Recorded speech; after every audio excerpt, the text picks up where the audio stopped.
आणि आता आजच्या दिवसभरातली सगळ्यात चर्चेत असलेली बातमी पाहूयात। राष्ट्रवादीमध्ये सध्या आंधळी कोशिंबीर सुरू आहे। आंधळी कोशिंबीर म्हणजे काय तर कुणाच्या तरी डोळ्यावर पट्टी बांधायची आणि त्याला इतरांना पकडायला लावायचं। राष्ट्रवादीत कधी प्रफुल्ल पटेल आणि सुनील तटकरेंच्या डोळ्यावर पट्टी असते, त्यांना डोळ्यावर पट्टी बांधून अंधारात ठेवलं जातंय, तर कधी चक्क पक्षाध्यक्ष आणि उपमुख्यमंत्री सुनेत्रा पवार यांनाच पक्षातलं काही माहीत नसतं अशी स्थिती असते।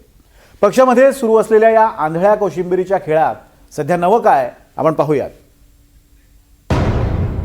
तटकरे पटेल वर्षावर, सुनेत्रा पवारांना कल्पनाच नाही।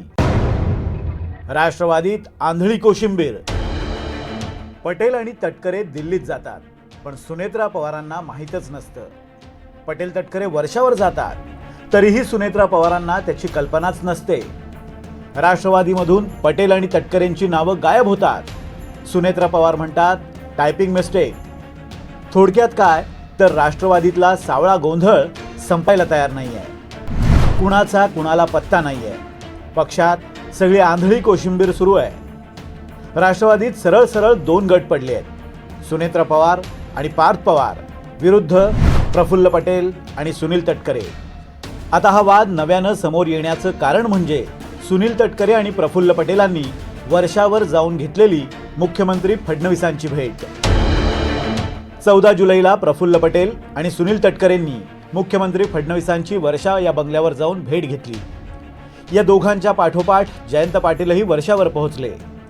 ईश्वरपूरमधल्या एका कामासाठी आपण मुख्यमंत्र्यांची भेट घेतल्याचं जयंत पाटलांनी सांगितलं।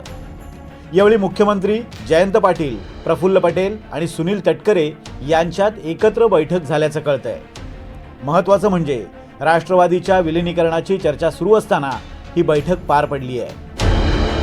या बैठकीनंतर उपमुख्यमंत्री सुनेत्रा पवार यांना धक्का बसला, कारण तटकरे आणि पटेलांनी या बैठकीबद्दल सुनेत्रा पवारांना कोणतीही कल्पना दिली नव्हती असं सूत्रांचं म्हणणं आहे। तटकरे आणि पटेल यांनी मुख्यमंत्र्यांची भेट घेतल्याबद्दल पार्थ पवारांनाही माहीत नव्हतं। या प्रकारानंतर सुनेत्रा पवारांनी देवगिरीवर एक तातडीची बैठक बोलावली।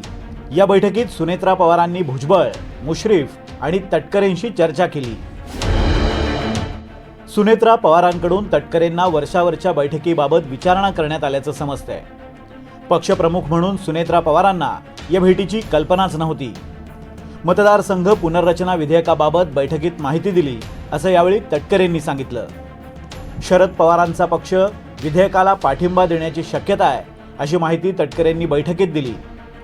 राष्ट्रवादीनं कोणताही वेगळा अर्थ काढू नये यासाठी मुख्यमंत्र्यांनी ही बैठक बोलवल्याचा दावा तटकरेंनी केला।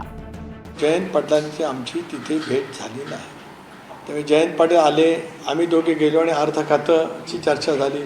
हे कुठलं तर्क मला काय कळलंच नाही। जयंतरावचा काय संबंध? जयंतरावनी त्यांची भेट कशा कारणासाठी झाली स्पष्ट सांगितलं। जयंतराव सुद्धा वरिष्ठ नेते आहे। मुख्यमंत्र्यांची प्रत्येक वेळची भेट ही काय राजकीय भेट अशातला काय भाग नाही। माझ्या लोकसभा मतदारसंघातली काय कामं आहेत, माझी दिल्लीच्या स्तरावरती काय प्रस्ताव राज्य सरकारकडनं पाठवायचे आहेत।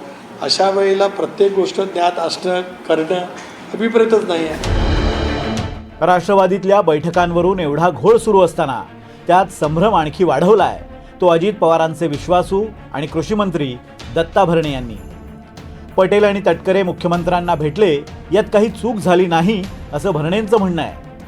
तटकरे साहेब या राज्याचे प्रमुख आहेत, खासदार आहेत। पटेल साहेब सुद्धा राज्याचे प्रमुख आहेत, खासदार, ते पण खासदार आहेत। त्यामुळे त्यांच्या भागातली त्यांच्या विकासाची कामं जाऊन ते मुख्यमंत्र्यांशी सांगू शकतात, मुख्यमंत्र्यांशी ते बोलू शकतात।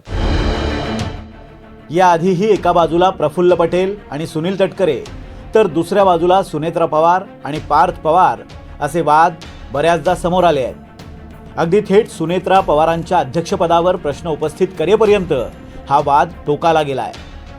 पार्थ पवारांच्या कारभारावरून राष्ट्रवादीतले नेते नाराज असल्याचीही चर्चा आहे। आता यावर लवकरच तोडगा निघाला नाही तर राष्ट्रवादीमध्येही मोठा भूकंप होण्याची चिन्ह आहेत।